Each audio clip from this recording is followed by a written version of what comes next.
কৃষ্ণা মুখার্জি, থাকি নাগের বাজার, দমদম। আমি আমার কাছে রন্ধন বিশেষ একটা উপভোগ্যের জিনিস এবং আমার এটা প্যাশন। আমি যার জন্য আজ শ্রীমতীর দরবারে নববর্ষ স্পেশাল হাতা খুন্তি লড়াইয়ের জুটি যে প্রতিযোগিতা, সেই প্রতিযোগিতার একজন প্রতিযোগী। আমার প্রতিযোগিনী হল শ্রীমতী রীতা ব্যানার্জি।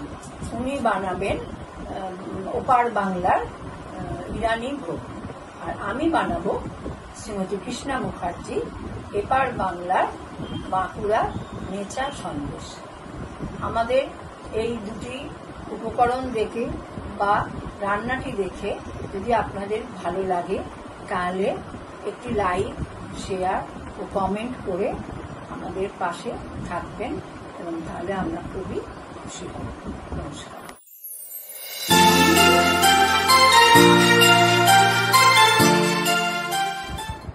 আমার এই মেচা সন্দেশ বানাতে যা যা উপকরণ লাগবে আমি আপনাদের সামনে তুলে ধরছি। প্রথমে লাগবে ছোলার ডালের বেসন, এটা বাজারেই কিনতে পাওয়া যায়।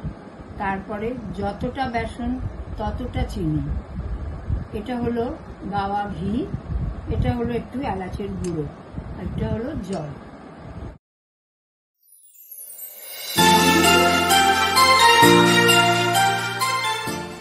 এবারে আমি গ্যাসটা জ্বাললাম। গ্যাসটা জ্বেলে কড়াটা গরম হলে আমি এই যে ঘি নিয়েছিলাম এই ঘিটা দিয়ে দেবো পুরোটা। ঘিটা একটু গরম হবার পরেই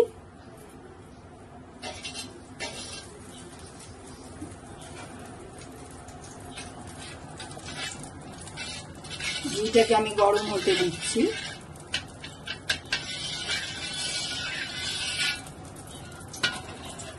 এইবারে আমি দিয়ে দেবো এই যে বেসনটা নিয়েছিলাম, ওই বেসনটা আমি এবারে এতে দিয়ে দেবো।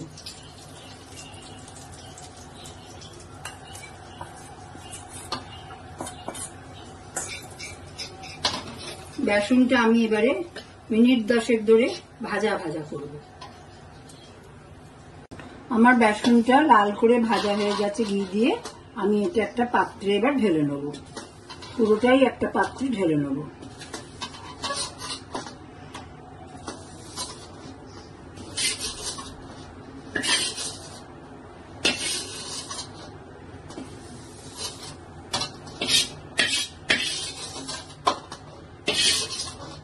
আমি সবটা এটা তুলে রেখে দিলাম। বেসনটা ভেজে রাখার পর আমি আবার গ্যাসটাকে জ্বাললাম। জেলে আমি এবারে যতটা বেসন নিয়েছিলাম ততটাই চিনি আমি এতে দিয়ে দিলাম। দিয়ে এতে অল্প, খুবই সামান্য একটু জল দেবো, জাস্ট চিনিটা গলার জন্য। এবার চিনিটা গলার জন্য আমি ওয়েট করব। আমি যে চিনিটা দিয়েছিলাম লো ফ্লেমে রেখেছিলাম, চিনিটা আমার পুরো গলে গেছে। এবারে আর একটু বাড়িয়ে দিলাম, একটু ফুটলে আবার কমিয়ে দেবো। দিয়ে আমার যে ভাজা বেসনটা আছে ওটা দিয়ে দেবো। এটা অতি কম উপকরণে খুব সুস্বাদু এক মিষ্টি তৈরি হয়। বাড়িতে এটা আপনারা করতে পারেন, খেতেও সুস্বাদু হয়। দেখেছেন চিনিটা আমার একদম গলে গেছে। আমি এবার যে বেসনটা ভাজা ছিল ওটা দিয়ে দিলাম।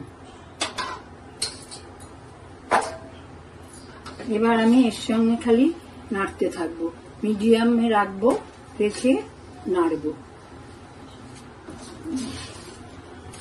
এবার নাড়তে নাড়তে এইখানে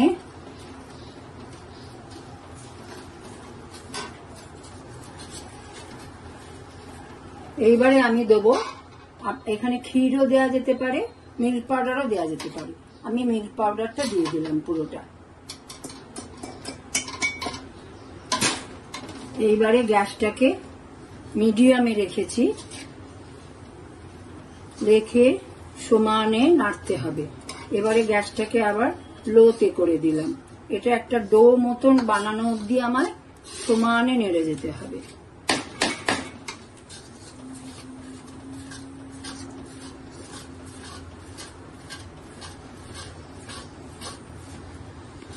আমার এটা দেখছেন নাড়তে নাড়তে বেসন, চিনি, মিল্ক পাউডার এই তিনটে নাড়তে নাড়তে ক্রমশ ওটা গাঢ় হয়ে যাবে।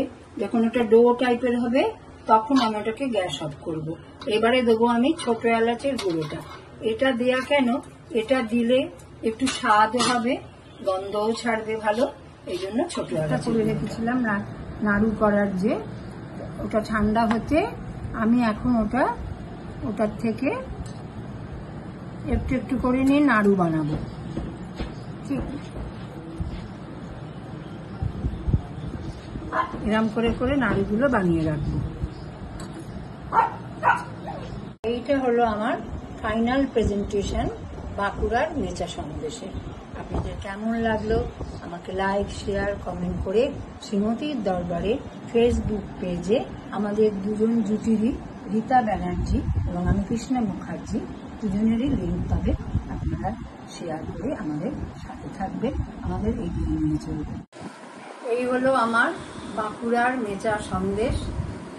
এবারে এটি আপনাদের কেমন লাগলো বলবেন। আমার জুড়ি শ্রীমতী রীতা ব্যানার্জি, সে বানিয়েছে বাংলাদেশে ইরানি ভোগ।